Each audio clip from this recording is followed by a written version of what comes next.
Hi everyone, Comic Reviewer here. This time doing a new film review for 2019. And this one is on Disney's Hercules. Now, I do admit Disney Hercules is one of my personal favourite Disney films. Why? It's like the Disney's take on Superman, but doing something different with Greek mythology. Now, the premise of the film is mainly about Hercules, who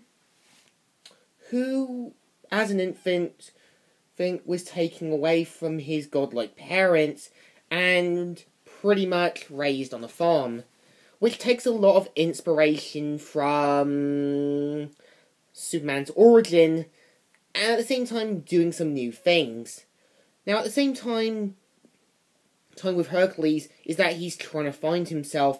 He's trying to, know where he wants to be, where, he belongs somewhere else. But at the same time, he finds clues to his past that leads him to being trained by Phil, voiced by Danny DeVito, and at the same time meeting Megra, voiced by Susan Egan, who's also known for voicing Rose Quartz in Steven Universe.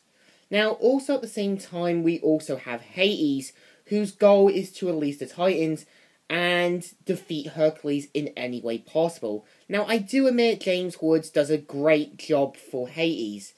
Why? He actually has this kind of really sadistic, more evil, bad guy sort of feel. And he's also got his two henchmen, Pain and Panic, who are basically the bumbling henchmen and are small miniature demons who can actually turn and shapeshift into various things.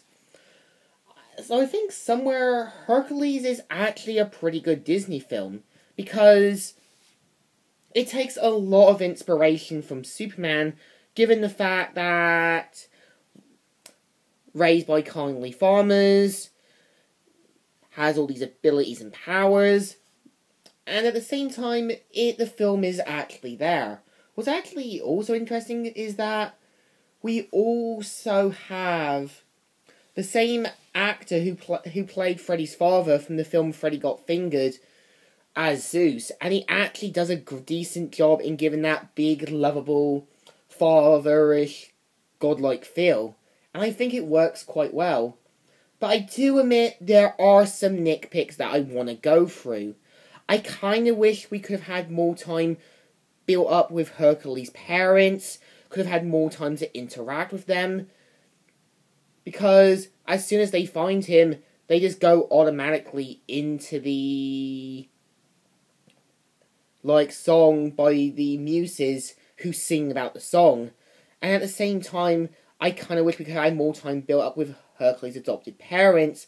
At the same time, I also kind of wish we could have had more time to interact with the other gods, like Ares, Apollo, Persephone, and all that. And I also kind of wish we could have had more time to see Meg and also Hercules on their date and see them interact, and that, like most couples would do. Despite the nitpicks, it's actually still a good film, and I think what makes the film so great is also the muses, who are meant to be these proclaimer of heroes and go in the song. And they have this great way of making the film more enjoyable and more hilarious. So in my opinion, Hercules does deserve some praise, because it's done by the same guys who did Aladdin, The Little Mermaid, and Princess and the Frog. And I think somewhere Hercules deserves a lot of praise. And there was even things like a game, there was even toy lines, there was even bags, and there was even a non-canon TV series that was meant to follow Hercules' adventures before the events of the first film. So in other words, it's kind of like Ryan Gosling's Hercules, and it deserves a thumbs up. Still good, and still alright. Comic Reviewer here, signing out.